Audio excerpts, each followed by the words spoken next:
Ороймд үзэгчтэй бид яг энэ удаа цаг үеийн нөхцөл байдал өрнөж байгаа үйл явдалтай холбогдуулаад студиэс дараагийн шин зочинтой ярилцахаар урьсан. За энэ хүн бол Монгол Улсын их хурлын гишүүн асан. За бидний мэдхээр бол одоо сэтгүүлч гэж би бас хэлэх дуртай. Манай салбарын дүр төрөлтжсэн хүмүүсийн нэг уянга ихч оролцсон. За танд орой мэндийг хүргэе. Сайхан зусч байна уу? Сайхан зусч байна. Харахад их тийм сонио өдрүүдийг бид нар ардаа хийж шít. Магадгүй ирээдүйн түүхэнд бас энэ ямар хуучтай үр дагавартай тэмдэглэгдэх юм. За хоёлоо шууд ерөөсөө тойрж явах гүнзэн сэдвтэ ороод явчих. Танаа намын энэ нэр дэвшүүлэлт яг юу болвоо? Яагаад энэ их олон залуучууд одоо ингэж хүсэлт мэдээллүүдээ өгөөд яваад тийм. Тэгэхээр нэр дэвшүүлэлтэн дээр одоо нийгмийн ч гэдэг юм уу нийт нэр дэвшигчдийн төдийг үн чинь нийгмийн бухимдал маш үүсчлээ л дээ. Шалтгааны нь юу гэж харж байгаа вэ? Гэхдээ одоо нэр дэвшүүлэлт гэдэг юм болоогүй шүү дээ. Би бол миний төсөөллөөр одоо ямар ч үсэн нэр дэвшгийг горилсон хүмүүс байгаа. Тэр хүмүүсээ оролцуулна, үндэсний бодлогын хорооны гишүүн болгоно. За тэгээд одоо горилогчид ингээд тойрогоор ярина, хэлэлцэн, хин ямар давуу талтай, хин ямар одоо сайн талууд байгаа юм. Яагаад энийг энээсээ илүү юм те? Хин одоо намдаа суудал авчрах магадлал илүү өндөр юм бэ гэдэг ийм хэлцүүлгүүд борлоод санал шүүмжлүүд явж байгаа, санал ураагаад ингээд одоо нэр дэвшигчд тодорно гэсэн ийм одоо хүлээлт, горьдлого те ийм зарчим байгаа шүү дээ. Ерөөсөө одоо тиймэрхүү юм болно гэсэн хүлээлт байсан. Үндэсний бодлогын хорооны гишүүнч болоогүй. Ерөөсөө нэг хэдэн гудамжинд ингээл ангаж сууж байгаа л нэг 12 цаг өнгөрцөн. Ерөөсөө ийм л процесс болсон л доо. Тэгээ яг зүгээр арчилсан нам одоо хүмүүс аягүй ихийг хүсэж хүлээж те гордож те найдлага тавьж исэн хамгийн хүчтэй одоо сөрөгчин байна те магадгүй ирэх баригчж болох юм билүү гэж ингэж гордож тавьж исэн найдлагууд нэр дэвшилтээр л байхгүй боллоо л доо. Тэгээ яг зүгээр тэр нэр дэвшилтээр болж байгаа процесс тэр хилцүүлэг байхгүй ямар ч арчлалын зарчим байхгүй энэ өрнөж байгаа үйл явц бол зүгээр энд ямар ч арчил байхгүй харуулж байна. Би бол дотоод арчлалт нь бүр ихтэй байгаа мó гэж бас харсан. Энд арчлалын процесс болоогүй. Хэрвээ арчил байсан бол саяных шиг миний тийм хилцүүлгүүд ингээ өрнөх ёстой шүү дээ, тий. Чи горилогчд дүүрэн байгаа шүү дээ. 7 судалтай мандат дээр одоо 20 хүн ч гэдэг юм 10 хэдэн хүн дор хаяж байгаа, тий. Тэгэхээр одоо рейтингийн судалгаа явуулсан ч байдаг юм уу? Нам одоо ямар нэгэн байдлаар нэрсийг оруулж тухайн тойрог дээр судалгаа явуулах, тий. За тэгээ үгүүдээ давуу сул талуудыг ингээ харгалзаж үзээд санал хураалгаад ингээ шийдэх ёстой байсан ба. Хэрвээ арчил гэдэг юм байсан бол гэтэл тийм процесс бол болоогүй. Тэгээ би нэр дэвшилтээ одоо тэр жагсаалтыг харж байгаад энэ бол арчилсан нам болоогүй байна, шинчлэгдээгүй байна, тэ энэ нөгөө хуучнаасаа салаагүй байна. Нөгөө л хуучны лидерүүд, нөгөө хуучин хүмүүс зууралдсан, зунгааралдсан хэвээрээ байна. Энэ хүмүүс залуучуудаа одоо боломж тавьж өгөх цаг хугацаанд дахиад л болоогүй мүү гэж одоо бас харамсах, гутрах юм сэтгэл төрсөн. Одоо тэгээд энэ процесс чинь нэр дэвшүүлэлт биш юм бол яг юу болсон юм бэ? Одоо би тэрийг онч хэлж мэдэхгүй байна. Тэгэхээр хин нэгэн дарга, хин нэгэн эрх мэдэлтэн, хин нэгэн одоо хүмүүс л тэрийг зүгээр нэр зоогоол оруулж ирж штэ. Цаг хугацаа тулгаал энийг батлуулна гэд. Тэгээ одоо ингээ харахаар ерөөсөө том утгаараа энэ их нөлөө бүхий энэ улс төрчид чинь одоо ч нөлөө нь буурахгүй байгаа, нөлөөгөө улс төрөөс авч хайхыг хүсэхгүй байгаа тэр хүмүүс чинь ерөөсөө парламентыг ч гэсэн ингээ хуваад ирэх шийдэг юм биш үү? Ерөөс хин хідэн гишүүнтэй байх. Энэ 126 ингээ хуваачдаг юм биш үү ерөөсөө тий. Тэгээ энэ хэрэггүй. Энэ ерөөсөө өгөнд орохгүй. Энэ ямар ч хэрэг байхгүй. За энэний хүнээс тэдийг оруулна, тэрний хүнээс тэдийг оруулна гэдэг ийм нэг тэр парламентын нөгөө бидний арчлалын гол илэрхийлэл олон нийтийн өмнөөс одоо хилцүүлэх шийдвэр гаргах ёстой тэр хүмүүсийн чинь тэрний өмнө миний өмнө гээд яг сайхан шугамдаж хуваагаа тэгэл явж ордог юм биш үү. Ерөөсөө тийм процесс л ил тод ингээ харагдчихж шүү дээ. Тэгээд одоо бид нар чинь 6 сарын 28-нд юу явуулах гэдэг юм бэ? Сонгуул явуулах юм уу? Энэ юу юм бэ? Тэгэхээр би танаас зүгээр хувь хүний хувьд нэг юм асууя. Зүгээр хувь одоо ихтгэл өмчлөлтөөр ардчилсан намын дарга удирдлагуудын энэ сүүлийн хэдэн жил өрнөж байгаа нэг тамга тэмдэгний маргаан антер гэдэг нь ч өчнөө олон байдлаар үр дагавар нь дандаа эцсийн үр дагавар нь нийгэмд ийм сөрөг үлдчихтэй ийм үйл явдлууд өрнөжсэн. Үүний дараагаар гантөмөр дарга намын дарга боллоо шүү дээ. Би бол гантөмрийн тухай, гантөмөр даргын тухай элдвийн сөрөг бодлого хүн л дээ. Надад бол бас ч гэж их айдуу тайван дундчийг баримтлсан юу үнийг хүний талд одоо орж тал барьдаггүй бас тийм их айтаахан сэхэтэн санагддаг байсан. бид хоёр ч хамт нэг парламентд суужилаа. Тэгээ би бол бас энэ их зөв хувилбар боллоо гэж ингэж бодож байсан. Их аятайхан зөв хувилбар боллоо. За одоо яг энэ дундын хувилбар дээр арчилсан нам эмх цэгцэнтэй ороод сонгуульд амжилт үзүүлэх тийм боломж бол байна гэж харж байсан. Яхаа нөгөө хүмүүс шүүмжилдэг л дээ, хувийн харизматик чанар дутуу байна, лидер биш байна ч гэдэг юм уу те. Гэхдээ арчилсан намын тэр одоо шуудаа тэгсэн үхрийн эвэр шиг энэ олон фракцийн дунд сонгуулийн өмнө эвлэрүүлэх ая зөөг нь олох те. Энэ тохиолдолд бол ган төмөр дарга хамгийн зөв сонголт байсан гэж ингэж би бол дотроо бодож ирсэн. Гэтэл харамсалтай нь биш байна гэж би ингэж харж байна л та. Би тэгээд энэгээр танаас тэрийг л асуух гэдэг юм л да. Одоо сэтгүүлч гэдэг энэ ажил мэргэжилтэд байж байгааг явж гисэн нийгмийн тодорхой төвчний юм анализуудыг өөрийнхөө хэмжээнд бас хийн штэ. За ган төмөр гэдэг хүн арчилсан намын дарга болоход одоо нийгмээрэл браво гэж боломжийн. Энэ одоо сонгуулийн нэр дэвшүүлэх үйл явц ч юм уу, тэр чагсаалтын хувилбарууд ч юм уу, тэр зураг хөрөг те зурж байгаа байдал нь ган төмөр даргаас юм уу, ган төмөр даргаыг удирдах байгаа намын удирдах бүрэлдэхүүнээс одоо хэрэг шийдвэрийн төвчний нөлөөлөл байсан юм болоо. Би бол бүр ингээд твийн цаана хараад байгаа юм. Та энэ дээр ямар байр суурь? Одоо би бас яг л тэгж харлаа. Яг өөртөө ч адилхан. Намын дарга бол хэрвээ яг өөрөө мэдчихсэн бол мэдээж одоо хэн ч гэсэн ялах хүсэлтэй байгаа. Өөрт нь одоо цаана улсынхаа орны хувь заяаг шийдэж чадах, шийдвэр гаргах нөлөө бүхэн ерөнхий сайдын ерөөсөө нэг алхмын дараа байж шүү дээ. Төмөр дарагт чинь. Нэр дэвшүүлэхдээ одоо өөрөө бас боломжийн хэмжээнд хүмүүсээ цуглуулад за энэ хүн суудл авчирна гэсэн хүмүүстэйгээ бас яриа хэлцээр тохиролцоонуудыг хийж чадчихсан. Жишээлбэл одоо намын тийм нам доторх тийм антигонист айгу ширүүн зөрчлүүд бас айдуу болж ирсэн шүү дээ. Тэгээд ингээд аятайхан нэр дэвшилтүүд ерөнхийдөө яриа хэлцээний төвшөнд их аятайхан явж яснаа. Яг л одоо сүүлийн хэдхэн хоногт нь бужигнаал ингээд ийм сонирн байдалд хүрчлээ. Тэг бүр яг ган төмөр даргын төсөөлж исэн, бодож исэн, эсвэл хийх гэж зорж иснаар бол тэр юм болоогүй. Тэгэхээр би энийг бол яг өөрийнхөө хүслээр хийцэн гэж бодохгүй байна. Магадгүй энэ намд элбэг дорж гэдэг хүний магадгүй ч юу ах вэ? Нөлөөлөл хിവэрэ байна. Баяр цогт нэр дэвшиж штэ. Баяр цогтыг нэр дэвшүүлчихэд ямар нам ялна гэж бодох юм бэ те? Хурц нэр дэвшиж байна. Алуурчин нэр дэвшүүлчихэд ямар нам ялах юм бэ? Тэг ингээд элбэг доржийн нөлөө хараанд шууд байдаг ийм хүмүүсийн одоо жагсаалтын дээгүүр оруулах, гарцаагүй гишүүн болгох, гарцаагүй нөлөө бүхий өөрөө ингээд тэр төрийн эрх барих дээд байгууллагад нөлөө бүхий хүүхэлтэйгээ байлгаж явах ийм сонирхол тэр үнээс чи яваагүй шүү дээ. Гэтэл тэрний тоглоом яг энэ зүгээр шууд ил тэр нэр дэвшилтэн дээр ингээд шууд харагдчихээн л та. Одоо юу хүсээд иддэг гэсэн үг би бүр ерөөс ойлгохгүй. Өөрийнхөө 2 удаа төрийн тэргүүн бол сонгогдсон улс төрийнх нь хүчин шүү дээ. Үүсгэн чи бидний ойлгох тэр төвшнөөс өөр юм шиг байна. Би одоо мэдэхгүй байна. Сонгогдсон бүх итгэл үнэмшил байж байгаа намаа хорлыг гэдэг тийм ерөнхийлөгч асантай юм уу бид нар. Би одоо ингэ бодлоо. Зарим хүмүүс өөрийгөө аварч хамгаалах гэж ингэж одоо гэмтэргээ хаацаалах ийм одоо хэрэглүүр болгож төрийн эрх барих дэд байгууллагуудыг ашигладаг юм байна шүү дээ. Одоо жишээлбэл те Сүв Атуулдад энэ их хурлын гишүүн байх ямар хэрэг байдаг юм бэ тийм биз дээ. Сүв Атуулд ч одоо би л одоо 4 жил хамт суусан би нэг удаа үг хэлхийн сонсоогүй шүү дээ. Ямар хоолойтой ч үлээ би санахгүй байна одоо. Гэтэл тэр хүн яах гэж ордгийг. Нөгөө нэг офшорт хадгалсан мөнгө өнөөл гадаад байгаа их хөрөнгөө те тэр юмаа хадгалцгаж хамгаалах гэж л ордг юм байна шүү дээ. Би маш олон хүмүүс бизнесээ хамгаалах гэж их хуралд нэр дэвшиж байгаа гэхийг сонсч байсан. Би ийм хамгаалт байдаг юм шүү дээ. Гэмт хэрэг хийсэн хүмүүс улсын их хурлын гишүүний халдшгүй бүрэн эрхээр дамжуулж өөрсдийгөө хамгаалах гэдэг ийм хаацаалаа улсын их хурал болгож ашиглах гэж нэр дэвшилтээ хийж шүү дээ. Ингэж болох юм уу? Би бол энийг одоо бүр байж болшгүй аимшигтай зүйл гэж үзэж байна. Харин ч одоо бидний тэр коммунист гэж соллоод байдаг оюун эрдэнэ чинь энийг тас цохиж чадчих шүү дээ. Яагаад ган төмөр дарга энийг тас цохиж чадсангүй вэ? Хангалттай идэж уусан, хангалттай одоо баяжсан, хүлжсэн хүмүүс те. Одоо ямар гэмт тэргээ хаацайлах гад одоо юунаасаа айгаад ин те ийшээ гаргуулаа оруулах гад идэх юм бэ те. Зөндөө олон хүмүүс болчлоо. Хэдхэн хүн болохгүй шүү дээ.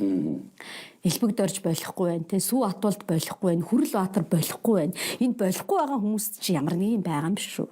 Юу хийчихэд юугаа хаацаалж хамгаалах гад юуг нь уух гад ингэж идэг. Монголын парламент сүр хүчингүй байхын хамгийн эцэг үр дагаврыг хэн үрэх вэ? Гэхдээ яг хоо бид нар чи одоо нэг өнгөрсөн 30 жилд бас ингээд сүр хүчинтэй байна гэж бодоод исэн чинь хуйлдаж хувааж идсэн хухайлгсан л ийм л 30 жил байсан шүү дээ. Нөгөө дээрээ нам харгалцахгүй бүгдээрээ нийлж идэж уусан бие биенийхээ гэмт хэргийг хаацайлсан ийм л юм байсан. А бид наан нь ингээд нэг тийм сүр хүчин гэж бодоол ингээд хамгаалаад ард орны төлөө ингээд нэг олон юм яриад байсан чинь таана дээр өвшгөний ард бол хугаал идчихсэн ийм л хүмүүс байгаа шүү дээ. Одоо тэгэл тэр нэг цөөхөн эдэн гэр бүлэл байна шүү дээ тий. Өнөөдөр хөрөнгөчсөн Монголын баялагийг хуваагаад авцсан, газар дээрхийг хувьчлаад авцсан, доорхыг лицензээр хуваагаад авцсан ийм хэдхэн хүмүүсийн тоглоом. А наан нэг жижигхэн мань мэтийн хүмүүсийн сүр хүчин, эрэг хүчин болж хоорондоо хэрэлдэг, зодтолдог нэг ийм л жүжигийг 30 жил одоо үзсэн шүү дээ. Тэгэхээр одоо бол энэ жүжигийг дуусгахад өөрөө шинэ үе аягүй их чухал юм байна. Би бол одоо шинэ үе гарч ирж байна гэж бодож байна. Энд бол нэг нам нэг чухал биш ээ. Яг үнийг хэлэхэд ер нь ч одоо нэг миний дутагдaltaй намдаа ойрхон биш нэг тийм илгэмсүү, намд илгэмсүү биш байдаг нь өөрөө тийм нэг тийм намч хүн биш юм.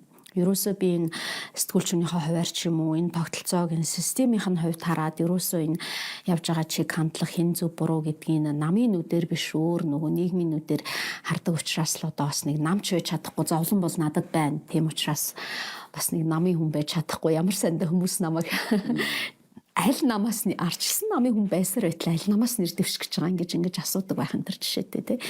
Тэгэхээр ер нь бол тийм тоглоомын сүр хүчин бол хэрэггүй. Одоо бол нэг залуу үеэс би юу гэж харж ийн гэвэл нэг тийм бурууд сүр хүчин байгаасаа, зөвд эерэг хүчин байгаасаа хэн байх нь хамаагүй тийм нэг шин цаг үеийн дохио ирж байгаа юм шиг надад бас горьдлого төрж баярлж байна л да.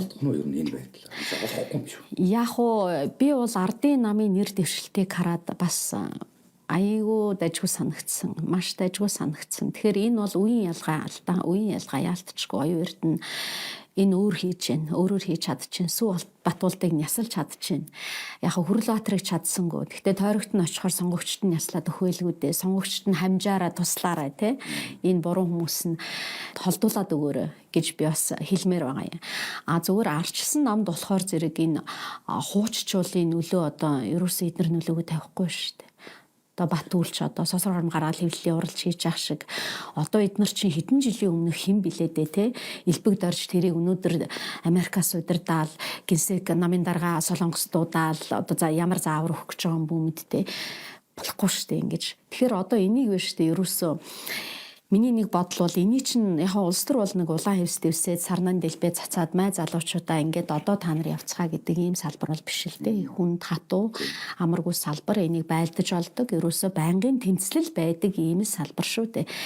Тэгээ энэ тэмцлийг бол залуучууд өөрсдөө хийх хэрэгтэй. Энийг их ухаалгаар зөвөр бас хийх хэрэгтэй юм шиг байна л да. Тэгээ яг ийм тэмцэл, ийм зоримог тэмцэл хийх чадвар бас арчилсан минь залуучуудад жоохон дутсан учраас өнөөдөр ардын намаас арай л өөртэй нөгөө шинчлэгдээгүй юм шиг харагдаад ээж магадгүй. Түүнээс биш сайхан залуучууд бол зөндөө байна.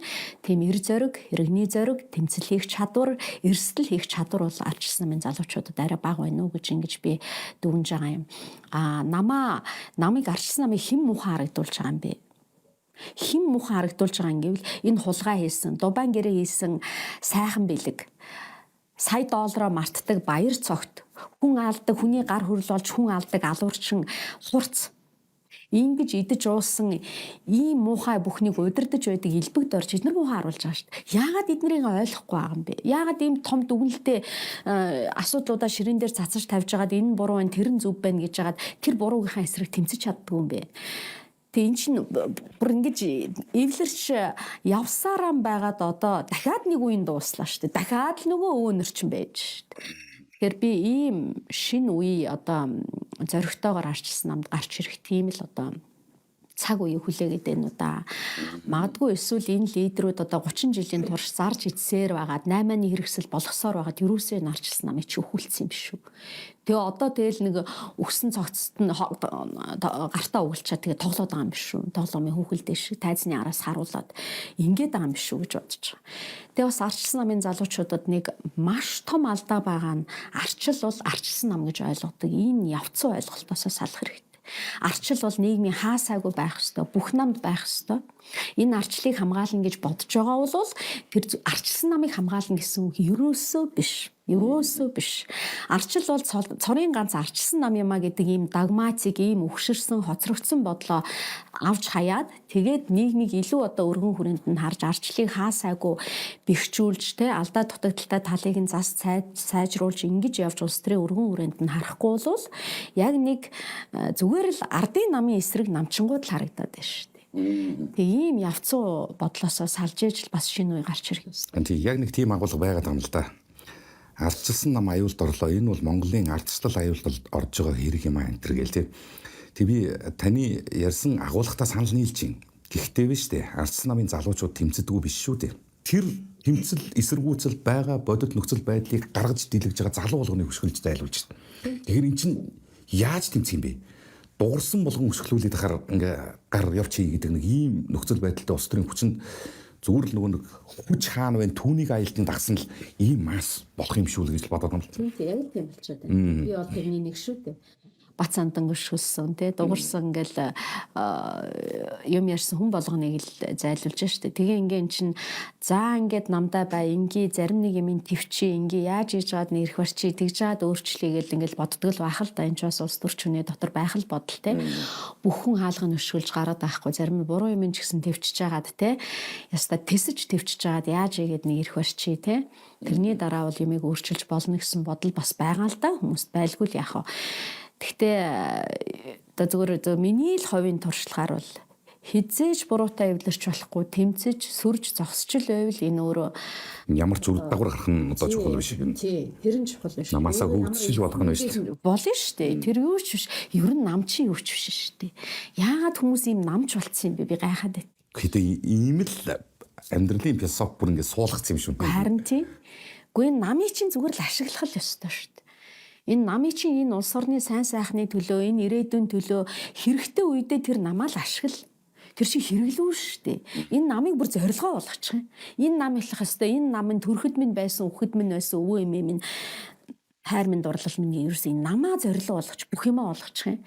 Нам бүх юм байвал ерөөс ямар ч ирээдүй байхгүй. Би бол энэ том эрх ашигыг илүү том хүрээнд том хар тэгээд тэрэнд намаа ашиглах л ёстой. Намын хэрэгвээ ашиглах гэж байгаа бол тэр ашиглах гэж байгаа багж хэрэгслээ жоохон цэвэр ариун байлга тэрийгэ үүдэл татаж тордно. Одоо цаа ойлголоо. Одоо тэгээд би нэг төсөөлөл ингээд бодлоо л сая ингээд таны ярианд бид нар тэгээд 28 онд яах юм бэ гэж. Яг энэ нөхцөл байдлаа яг одоо өөр нэг уянга бэлгээ хоёр яриа сууж явах бол тэгээд одоо бид нар яах юм бэ юм? Тэр үед олгогдохгүй боломж гэдэг бол өөрчлөлтийн салхилах цонх хаагдж байгаа л гэсэн үе одоо тийм л агуулга санагддаг байхгүй. Гэхдээ яхаа тэгэл эний чинь өөрчлөхийн залуучууд л хийн штэ тий. Тэгэл тийг өөр хийх юм бэ. Энэ хуучин хүмүүс ч хуучинтайгаа ягштал зууралтан тэрнээсээ салж чадахгүй байна тий. Тэрийгэ бүр даашаа өөрийнхөө энэ системийг өөрийнхөө хамгаалалт болгоцсон юм хүмүүс байна. Тийм учраас энэ системийг аварч үлдэхийн төлөө хүмүүс зөндөө байна. Тэгэхээр энд одоо хинд ч худалдагдаагүй эрх ашиг нь одоо сүлжилдээгүй ийм залуу үеэл одоо энэ өөрчлөлтийг хийн штэ. Тэднэрт одоо жишээлбэл хин зарим хүмүүс тэгж шít. Одоо ингээл залуучууд за зоригийн хин алсан одоо бид нарт хамаагүй штэ. Энэ хин идэж уусан яасан гэсэн одоо бид нарт хамаагүй. Бид нар шинэ үе баймаар байна гэж ингэж хэлж байгаа штэ зарим залуучууд. Нэг талаар бодохоор тийм. А нөгөө талаар бодохоор чи өмнөх үеийнхээ алдаа дутагдал алдаа оноог таньж чадахгүй бол тэр тэмцлийг яаж хийх юм бэ те? Нөгөөх л энэ арчлал Монголд арчлалыг авчирсан гэдэг нөгөө нэг идэч уугаачин бүр нөгөө шүүмжилж исэн өмнөх үеийнхнаасаа хэд дахин баян болцсон элбэг доржийг дахин шүтсэн хിവэрэ байгаа тэр хүмүүс ч одоо яаж өөрчлөлт шинжилгээ хийх юм бэ те? Ардчилсан намын нэр дэвшилтийн энэ 7 хүн тэгэхээр яг явуулж чадсан юм чадав.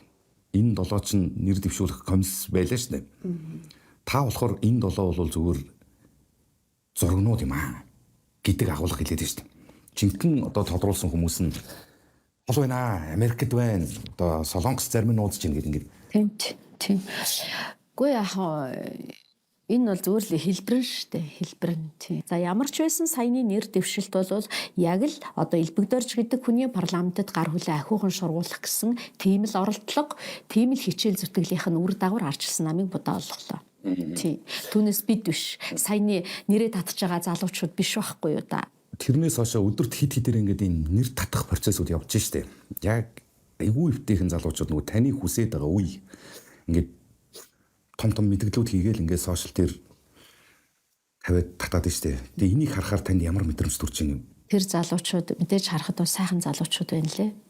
Сайхан залуучууд байсан. Дэвшээд гараад ирвэл бас мэдээж арчилсан намд илүү хэрэгтэй, магадгүй гоё харагдуулах тийм хүмүүс байх шиг байна лээ. Гэхдээ арчилсан малдаага залруулах байлгүй дээ. Энэ бол хүмүүс эхнээсээ ингээ аваад эхэлж илээ те. Тийм миний хувьд бол намтай тийм дотн биш учраас залруулга байхгүй. Тэгэхээр би бол өөрийнхөө арга замыг бодож Намтай дотн шигээл тэгтэл намдаа санаа зовоод байх юм тийм. Гүй яах вэ энэ нөгөө намдаа санаа зовхон ч яах вэ зөвөр нийгмийн энэ системээр нь олж харж чадах юм бол хүчтэй сурагчин байх ёстой. Тэгээ тэрэн дунд нь одоо бид нар зөв шийдлийг олж харж чаддаг. Тэр маргаан дундаас сонгогчид өөрөө их юм ойлгодог шүү дээ. Ялангуяа энэ парламентын энэ сонгуулийн систем бол өөрөө аль болох олон намыг олон үзэл бодлыг гудамжинд байгаад байгаа нийгмийн сүлжээнд байгаад байгаа тэр үзэл бодлуудыг парламент руу оруулж ирье. Энд мэтгэлцээ явъя гэдэг ийм санаагаар хийсэн хууль гэж ойлгож байгаа шүү дээ. Тэгээ тэрэнд нь бол голлох чин дарах байр суурийг арчилсан нам бас эзлэх ёстой шүү дээ. Эзлэхээс өөр арга байхгүй. Тэгээ тэр утгаараа л ярьж байгаа. За, сүүлийн асуулт. Таны одоо зорилго тэгээд одоо юу болж байна? Одоо яах вэ та цаашид энэ одоо цаашаа яаж вэ? Үгүй ямар ч байсан нас залуу байна. Би ч одоо 48 таа шүү дээ. Ингэж тэгэхээр хэрвээ нэр дэвших боломж олдвол дэвшин. Олдохгүй бол дахиад 4 жил хүлээн. 52-той парламентд дэвшгэж ямар ч асуудал байхгүй. Яг олон газраас сайхан саналууд тавьж байна. Тэгээ энэ удаа бол намайг жоохон зогсхий гэж бас ухааруулах юм өгсөн байж магадгүй. Улс төрчийнхөө хувьд яг би мэдэрсэн л дээ. Сүүлийн тоногт нь бол мэдэрсэн. Өөр арга замаа бас хайж исэн. Энд ч бас мэдрэгддэг юм л да. Дэвшгүй нэ гэж тий. Тэгэхээр даргагүй шүү дээ. Би одоо заримдаа өөрийгөө одоо шоолоод байж байгаа юм те. Илбэг дорч нөлөө бүхий байгаа, баяр цогт байгаа, хурц байгаа. Ийм намаас нэр дэвшингээл итгэ явж исэн чи нэрөө яг чихэр тууртж байгаа хүүхд шиг жоохон охин шиг гэл бас өөрийгөө шоолж лайла. Тэгээ улс төр бол тасралтгүй суралцах процесс юм. Ялангуяа хүнтэй харилцах, хүн таних гэдэг чинь бас их юм олгодог их юм ойлгуулдаг ийм процесс л та. Ялангуяа одоо над чи юу гэдгийг аль нэгэн би чи их фракцгүй ерөнхийдөө их сул хүн шүү дээ. Ямар нэгэн хатуу фракцад харьяалагддаггүй ийм хүний хувьд ер нь бол тэгтээ багтаа болмоор байна. Хамт олонтой болмоор байна. Үзэл санаа нийлсэн тийм хүмүүс хүрээлэлтэй байх маш чухал. Тэнд нь орж байлд нь үзэл санаагаа хамгаална гэдэг чинь амар том дайсантай болно.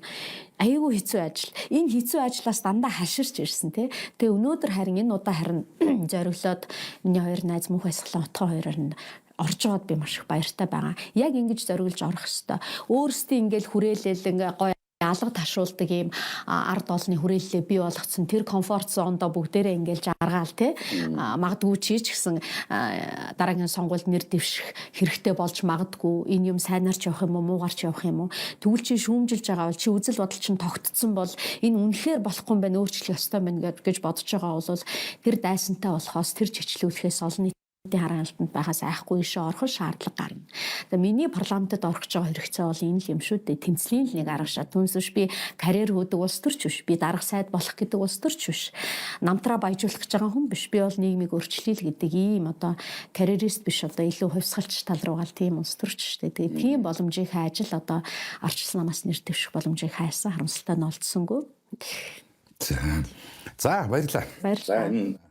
Энэ олон одоо юу гэдгийг эргэлзээ байсан асуултуудад хариулт өгөөд нийгмийн мэдрэмжийг бас нэг талд нь гаргасан байх гэж бодож байна. Хоёулын ярих хугацаа их богинохон. Энэ ярил бас одоо цаашаа явах ийм үргэлжлэх өрнөх сэдв. Энэ сэдв өөрөө төгсгөл байх баг боломжгүй л дээ.